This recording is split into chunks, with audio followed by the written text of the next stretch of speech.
देखिए, आज हम ऑडियो कोडेक आईसी के बारे में जानेंगे। हमारे फोन के अंदर mic, speaker, ringer, hand free, या हम जो वॉइस रिकॉर्ड करते हैं, या जो हम इंटरनेट के थ्रू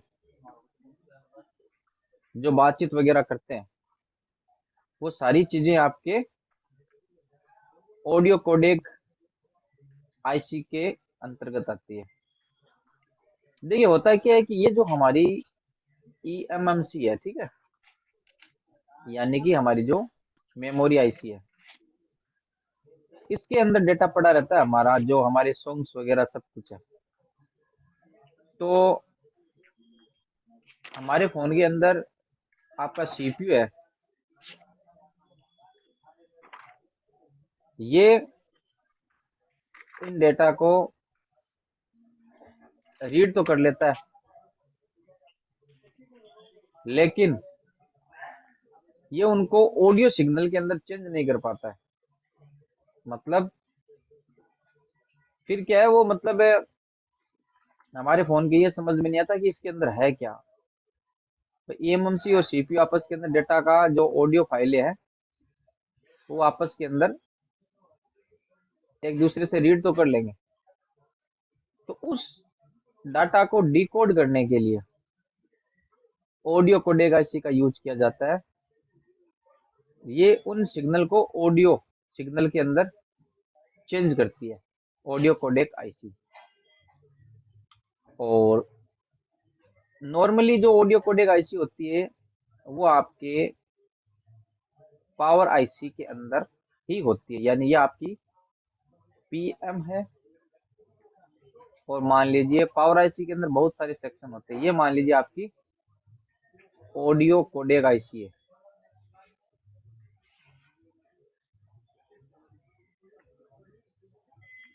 ठीक है, तो ये जो ऑडियो कोडेक आईसी है, ये आपके सीपीयू से I2S के माध्यम से जुड़ी रहती है।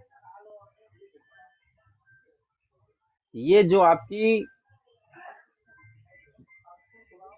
एमएमसी के अंदर जो फाइल्स पड़ी रहती है, उनको ऑडियो कोडेक आईसी और सीपीयू आपस में I2S, मैंने आपको प्रोटोकॉल सारे समझा दिए थे, I2C, I2S, MIPI, SPI, सारे के सारे आपको पहले एक्सप्लेन कर चुका हूँ, और वीडियो मैंने डाल रखे है,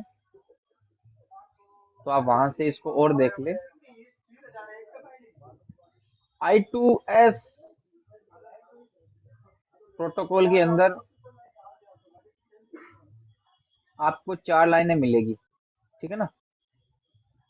एक तो बिट क्लॉक,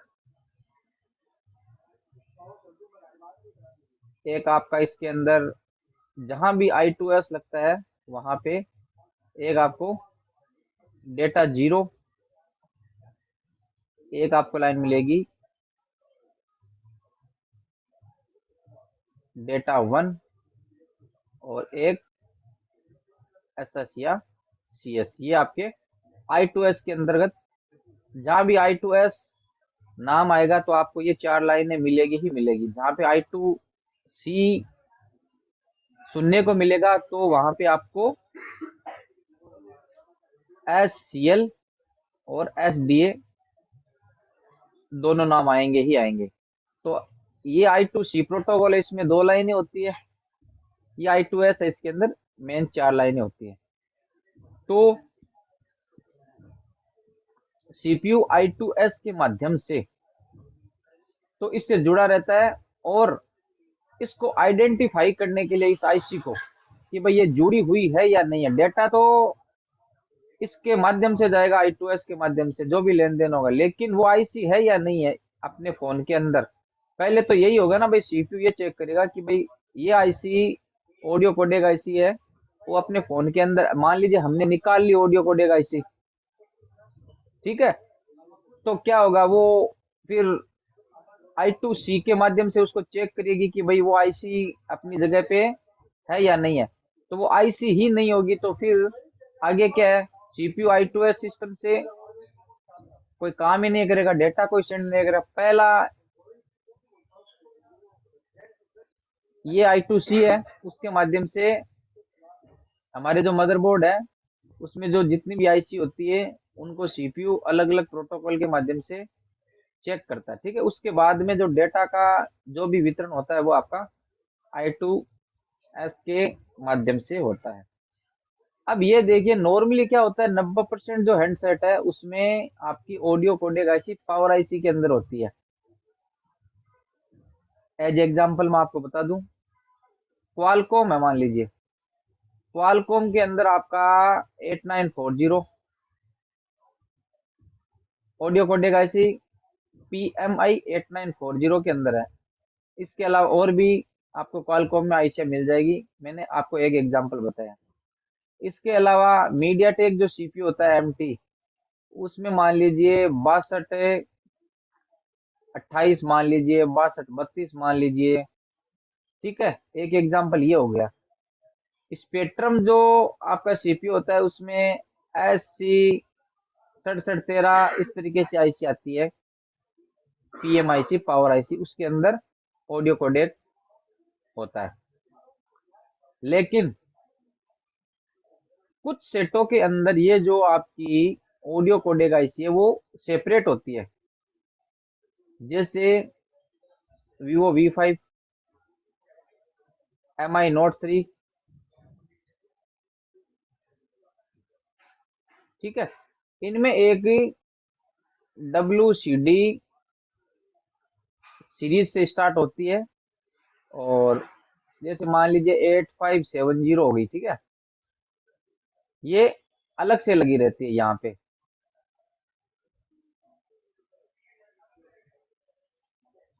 तो आपको अलग से ऑडियो कोडेक आईसी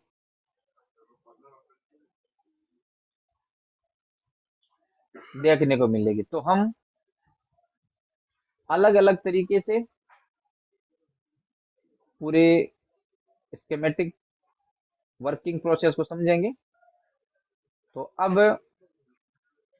हम सबसे पहले वन बाय वन सारी चीजों को समझने का प्रयास करते हैं। सबसे पहले देखिए हम लेते हैं आपका हैंड फ्री, जो आपका हेडफोन सॉकेट होता है। इसके अंदर आपके बेसिकली एक 5 पिने होती है। ठीक है, और ये जो पांचों पिने हैं वो आपके डायरेक्टली ऑडियो कोडेक आईसी से जुड़ी रहती है, वो चाहे आपके PM हो या फिर आपका अलग से ऑडियो कोडेक आईसी। ठीक है ना, अलग से ये तो ऑडियो कोडेक आईसी है वो PM के अंदर ही है, और ये आपकी सेपरेट ऑडियो कोडेक आईसी है।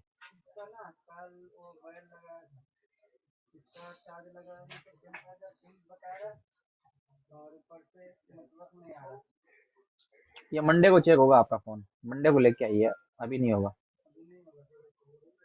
तो इसमें क्या होता है देखिए, आपके जो आपका हेडफोन होता है ये आपका डायरेक्टली अगर पावर से जुड़ा हुआ है, ठीक है, इस तरीके से, और इसमें 5 पिन होगी। एक तो आपकी होगी DET, डिटेक्ट पिन।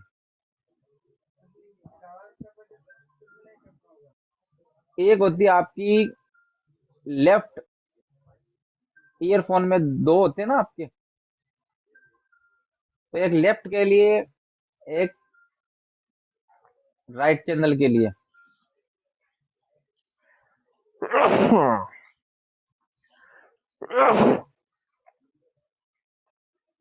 और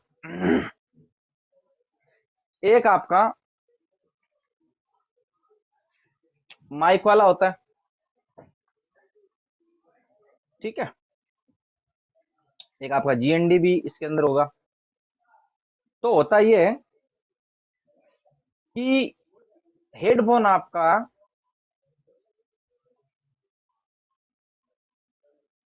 दो तरीके से काम करता है। ठीक है, इस पे बायोस्पिन बोलते हैं अपन, माइक बायोस। ठीक है, तो लो टू हाई और हाई टू लो।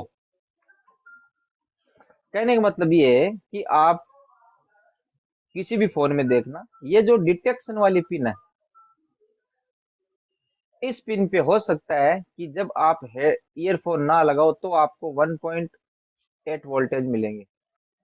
ठीक है, और जैसे ही, और यहाँ पे आपको जीरो मिलेंगे। तो अगर आपको डिटेक्शन वाली पिन पे वोल्टेज मिलते हैं तो वो पोजीशन होगी हाई टू लो, यानी कि ये हाई स्टेट के अंदर है। वोल्टेज मिल रहे हैं तो हाई स्टेट के अंदर होगा। और जैसे ही आप इसके अंदर ईयरफोन डाल दोगे, इस समय ये जो माइक वाली पिन होगी ना, इस पे आपको 0 वोल्ट मिलेंगे। और जैसे ही ईयरफोन अंदर आएगा तो इस पिन पे 1.8 वोल्ट आ जाएगा, माइक वाली पे। और सीपीयू को एक मैसेज चला जाएगा कि भाई ये डिटेक्शन हो गया है। मतलब इस पे अगर आपने यहाँ पे 1.8 वोल्ट बाहर से भी दे दिया ना, तो भी आपका हेडफोन का चिन्ह आ जाएगा। तो एक स्टेट ये होती है कि जब पहले से 1.8 हो। दूसरी होती है लो टू हाई। इस पोजीशन के अंदर आपकी जो डिटेक्शन वाली पिन है, इस पे 0 वोल्ट रहेंगे और इस पे 1.8।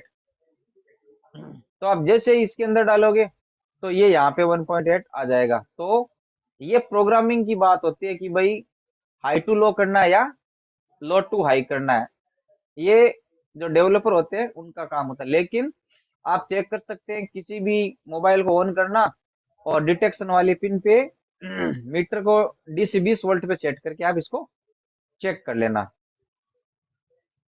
तो इस तरीके से आपकी ये ऑडियो सेक्शन है, सॉरी वो हैंड फ्री सेक्शन है, वो काम करता है। अब कई बार क्या होता है, ये जो इसकी हैंड फ्री की एक IC लगी होती है, ठीक है ना, ये पिन आपकी शॉर्ट हो जाती है या फिर इसके इस पिन पे पानी वगैरह कुछ चला जाता है, तो यहाँ पे ये आपके खराब पिन है वो शॉर्ट हो जाएगी ना। तो ऑटोमेटिक CPU को ये लगेगा कि भाई हाँ अभी ये हेडफोन जुड़ा हुआ है। या इसके पीछे एक IC होती है, वो IC भी खराब हो जाती है तो भी आपके हेडफोन कनेक्टेड ही रहता है। तो कहने का मतलब ये है कि अगर इसमें दिक्कत आती है आपके, तो उस पोजीशन के अंदर आपको क्या करना है, ऑडियो कोडेक IC को ही चेंज करना है। बीच में आप इन पे GR देख लोगे कि भाई GR जितने आने चाहिए उतने आ रहे हैं या नहीं आ रहे। नॉर्मली जब आप होम थिएटर का यूज करते हो, उस पोजीशन के अंदर आपके फोन की आवाज चली जाती है। तो आप समझ सकते हैं कि जब हमारा हैंड फ्री डायरेक्ट PMIC से, या फिर जैसे मान लीजिए अगर ये इस अलग से जो IC लगी हुई है कोडेक IC से जुड़ा हुआ है, तो आपको फिर इस IC को चेंज करना है। जिससे कनेक्टेड है आपको उसको चेंज करना है। तो इस तरीके से आपका एक हैंड फ्री है वो काम करता है। उसके बाद में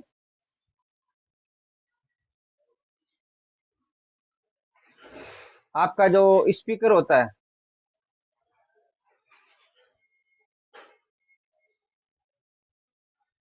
ईयर स्पीकर,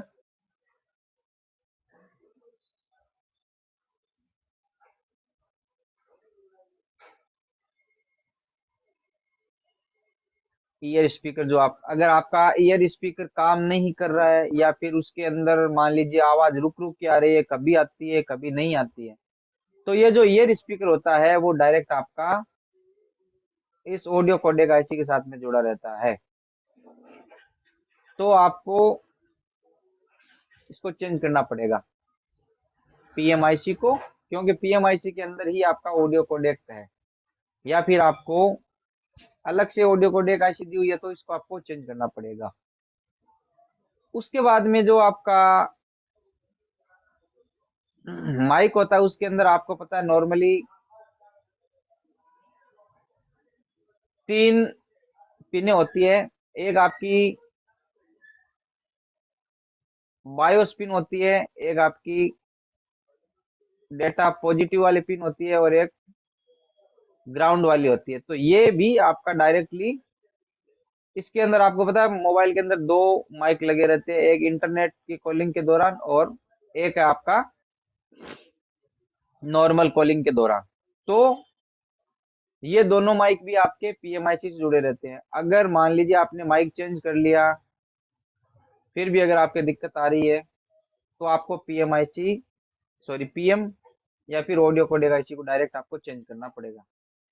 तो आपका हैंड फ्री हो गया, ईयर स्पीकर हो गया, माइक हो गया। अब बात आती है आपकी मेन रिंगर की। तो उसको देखिए हम समझते हैं क्योंकि मेन है वो रिंगर को इन्होंने क्या थोड़ा सा अलग तरीके से मेंटेन किया हुआ है।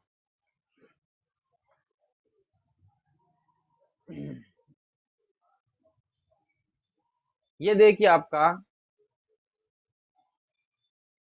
सीपीयू और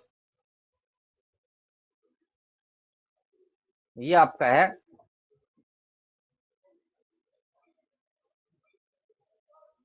पीएम, और ये आपकी ऑडियो कोडेक। ठीक है। तो सीपीयू इसके साथ में एक तो बस का यूज करेगा I2C, मैंने अभी आपको बताया। एक ये यूज करेगा I2S। ठीक है। तो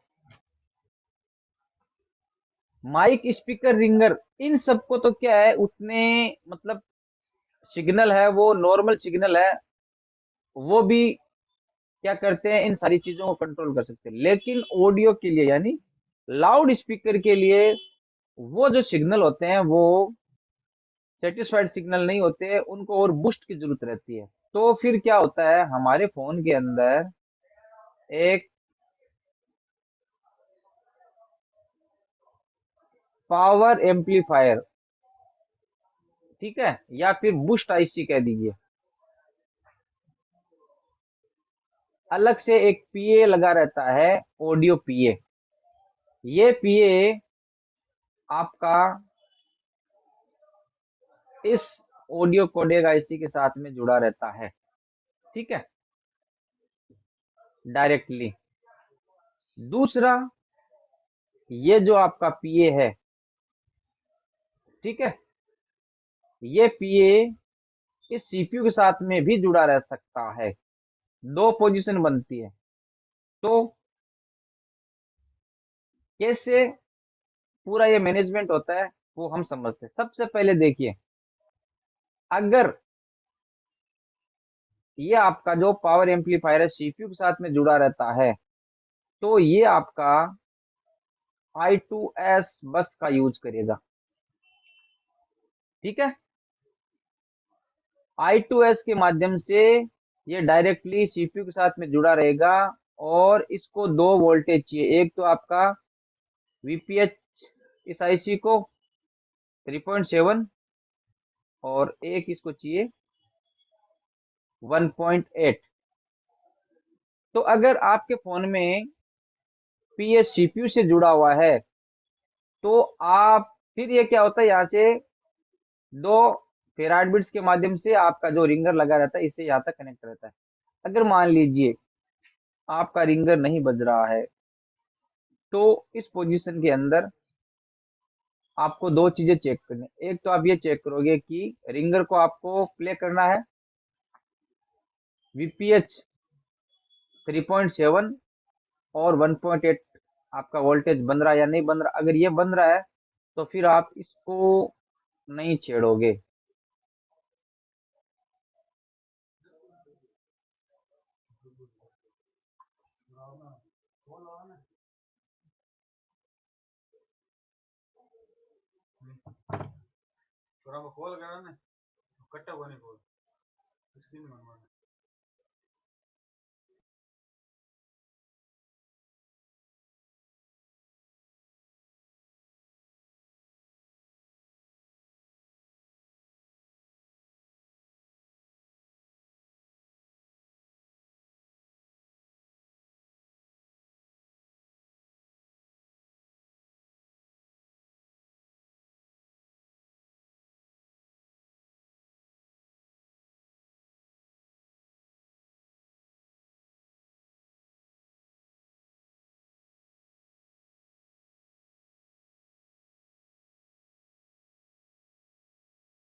हाँ तो देखिए कि अगर आपका ये जो पीए है वो डायरेक्ट सीपीयू के साथ में जुड़ा हुआ है, तो आपको क्या करना है, ये दो वोल्टेज या जितने भी वोल्टेज है उनको चेक करना है, और आपको सीपीयू को चेक करना होगा, सीपीयू रिवॉल्व करना होगा।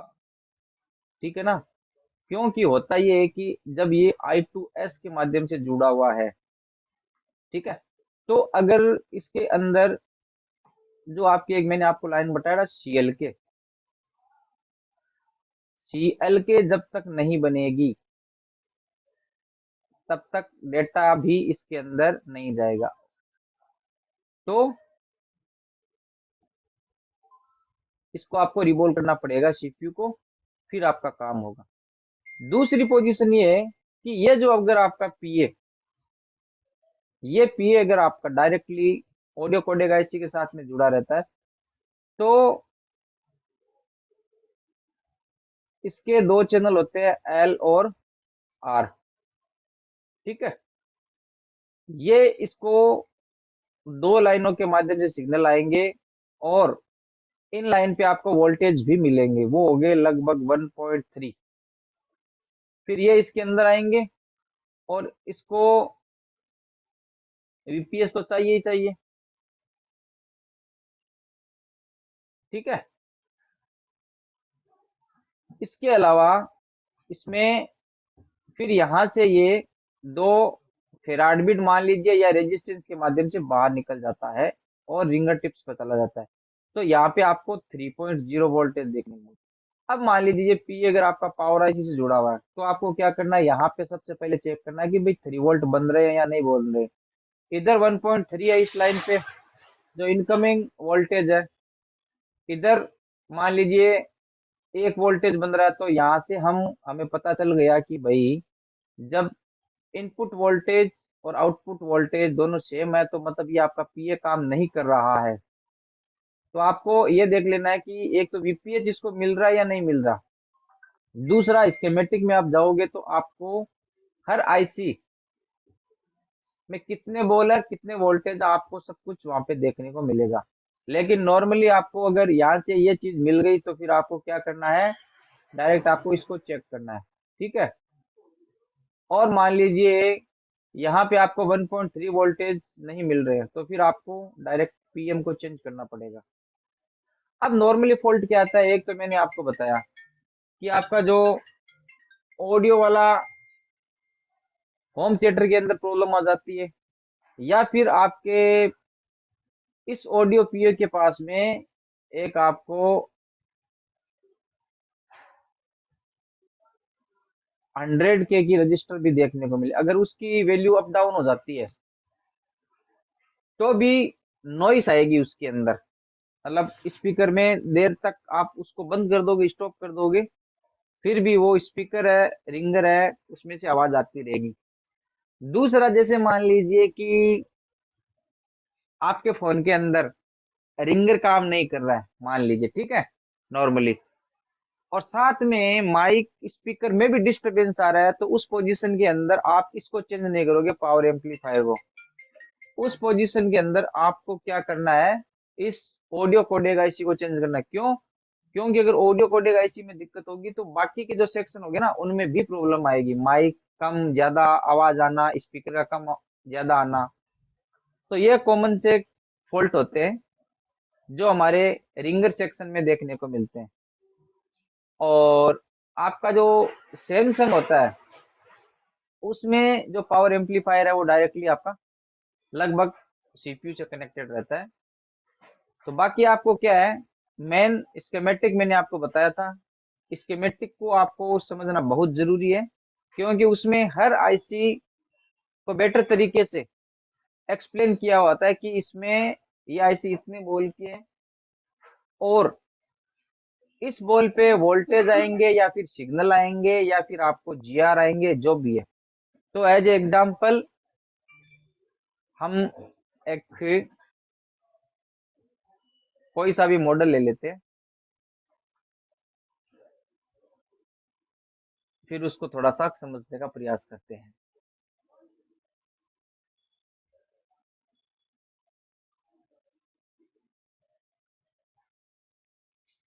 जैसे हम आपका Note 7 Pro है, ठीक है, तो इसका पहले हम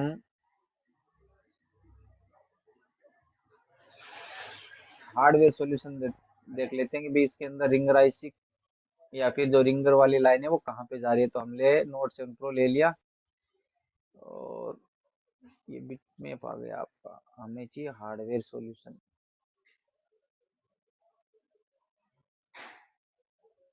Xiaomi Note 7 Pro, ये रहा माइक स्पीकर रिंगर,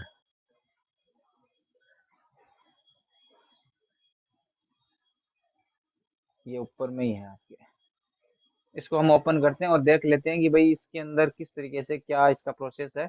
एक मॉडल को समझ लोगे तो आपको सब कुछ पता चल ही जाएगा। और मैं तो आपको हमेशा बोलता हूँ कि आप लोग स्कीमेटिक को समझने का प्रयास कीजिए, दिन में ज्यादा नहीं तो 15 मिनट अलग अलग मॉडल पे स्कीमेटिक देखिए। ये देखिए आपका, ये स्पीकर पॉजिटिव नेगेटिव, ठीक है, ये लाइनें देखिए, एक तो येलो और एक ब्लू ग्रीन टाइप की जो लाइन है, ये आपके दोनों कहाँ पे जा रही है, कौन सी आईसी में जा रही है, इसको समझ लेते हैं हम। ये देखिए, ये रहा आपका, ठीक है ना, स्पीकर ये यहाँ पे है। तो हम Note 7 Pro वाला है,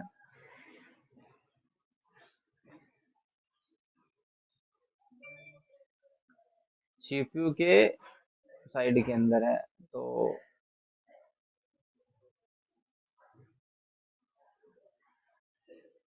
सेम मॉडल तो लिया Note 7 Pro।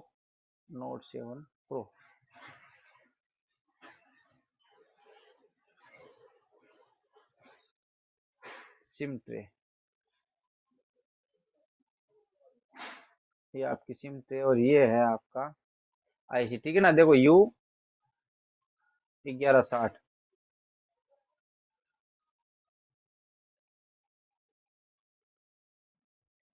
इसको मैंने किया Ctrl+C और फिर डायग्राम में चले गए, यहाँ पे हमने पेस्ट किया, यहाँ पे आ गए हम। नो मैच फाउंड, ये क्यों भाई?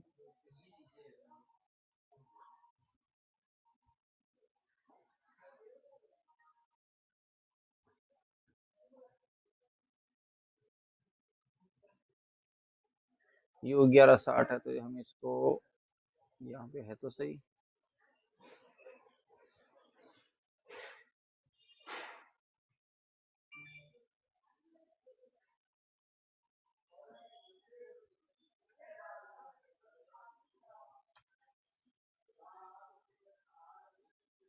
इसमें इतना ही है तो मुझे लगता है ये जो डायग्राम मैंने खोल रखा है इसके अंदर पूरा दिया हुआ भी नहीं है। तो डायग्राम पीडीएफ, इसको ओपन करते हैं हम।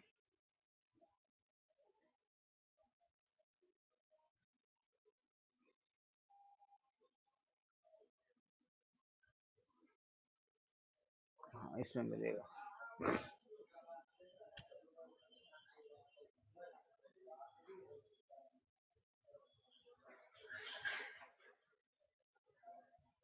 U1160 है, U1160।